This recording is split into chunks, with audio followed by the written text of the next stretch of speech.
పుట్టగొడుగుల్లా పుట్టుకొచ్చిన engineering కళాశాలలో డొల్లతనాన్ని విద్యార్థులే బయటపెడుతున్నారు. Counselling సమయంలో సుమారు 50 కళాశాలను తమ వద్దకు వద్దంటూ తిరస్కరించారు. ఇంజనీరింగ్ మొదటి విడత కౌన్సిలింగ్ తర్వాత ఇంజనీరింగ్ కళాశాల స్థితిగతులు స్పష్టమవుతున్నాయి. రాష్ట్రంలోని 7 ప్రైవేటు కళాశాలను విద్యార్థులంతా ఏకపక్షంగా తిరస్కరించారు.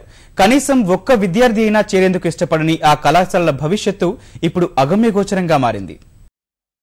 ఎక్కడైతే ఏంటి, ఇంజనీరింగ్ చదివితే చాలు అనుకునే రోజులు మారిపోయాయి. మంచి కళాశాలలో మంచి కోర్సులో సీటు వస్తేనే చదవాలనే ఆలోచనలో విద్యార్థులు ఉన్నారు. అందుకే ఇంజనీరింగ్ కళాశాలలు సీట్లు భర్తీ చేసుకోవడానికి తంటాలు పడుతున్నాయి. తాజాగా జరిగిన ఇంజనీరింగ్ తొలి విడత కౌన్సిలింగ్ సైతం దీనిని స్పష్టం చేస్తోంది. రాష్ట్రంలో 304 ప్రైవేట్ ఇంజనీరింగ్ కళాశాలలున్నాయి. మరో 13 విశ్వవిద్యాలయాల కళాశాలలున్నాయి. ఈ కళాశాలలన్నింటిలో కలిపి కన్వీనర్ కోటా కింద 1,04,580 సీట్లు ఉన్నాయి. మొదటి విడత కౌన్సిలింగ్ తర్వాత భర్తీ అయినవి 73,072 సీట్లు మాత్రమే.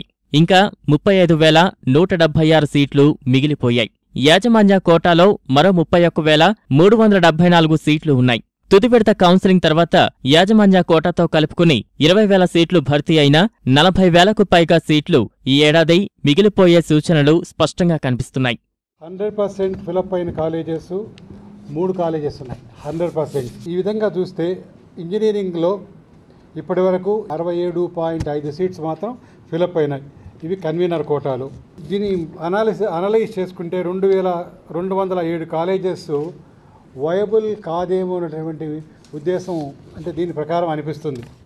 రాష్ట్రంలోని 304 ప్రైవేట్ కళాశాలల్లో 50 కళాశాలలు దిక్కుతోచని స్థితిలో ఉన్నాయి.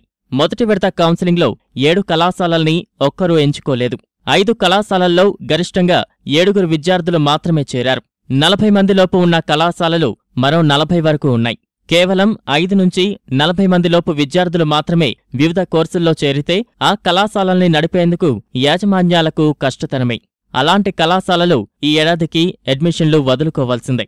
వచ్చే ఏడాది కూడా ఇదే పరిస్థితి ఉంటే ఇక మూసివేతే శరణ్యం. ఇలా అంచనా వేస్తే రాబోయే 2 ఏళ్లలో 100 వరకు కళాశాలలు మూతపడే అవకాశముందని స్వయానా అధికారులే చెబుతున్నారు.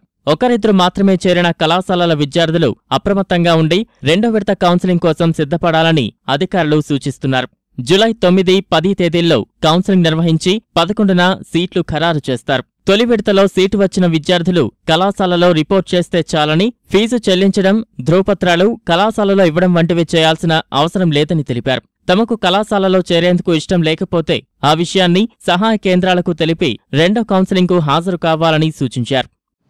ఫస్ట్ ఫేజ్ తర్వాత ఎవరైతే ఉన్నారో ఈ రిపోర్ట్ చేసిన తర్వాత కూడా కాలేజీకి వెళ్ళి రిపోర్ట్ చేయొచ్చు. అంటే ప్రొవిజనల్ అలాట్మెంట్ ఆర్డర్ తీసుకొని ఈ కన్ఫర్మేషన్ ఆఫ్ జాయినింగ్ రిపోర్ట్ తీసుకొని వాళ్ళ కాలేజీకి వెళ్ళి రిపోర్ట్ చేయొచ్చు. కానీ ఎట్టి పరిస్థితుల్లో ఈ ఒరిజినల్ సర్టిఫికేట్ ఇవ్వడం కానీ ఫీజు పే చేయడం కానీ చేయకూడదు. 2వ దశ కౌన్సిలింగ్ పూర్తయిన తర్వాత మనకు ఫస్ట్ పేజ్లో వచ్చిన కాలేజీకి ఎలాగో ఆల్రెడీ మీరు రిపోర్ట్ చేశారు కాబట్టి ఈ సాటిస్ఫై అయిన తర్వాత 2వ దశ కౌన్సిలింగ్ పూర్తయిన తర్వాత మాత్రమే వెళ్ళి ఫైనల్గా ఏ కాలేజీలో ఉన్నాడో ఆ కాలేజీకి వెళ్ళి ఒరిజినల్ సర్టిఫికేట్స్ తర్వాత ఫీజు చెల్లించవలసి ఉంటుంది.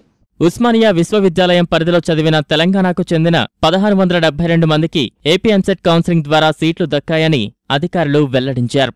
వారు ఆంధ్రప్రదేశ్ కళాశాలల్లో చేరతారా లేదా అనేది వేచి చూడాలి.